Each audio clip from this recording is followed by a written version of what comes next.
Hey there, it's Bootsowen here. Quick update on this Dyson CR01 washing machine.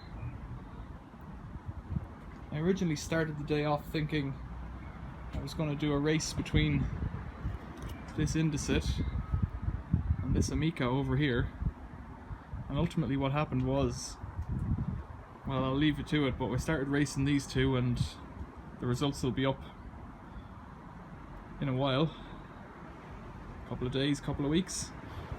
Then I had a race between the Amica and the Dyson.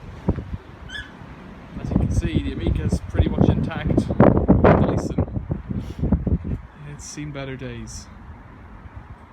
So I'll show you what I started off with earlier on today.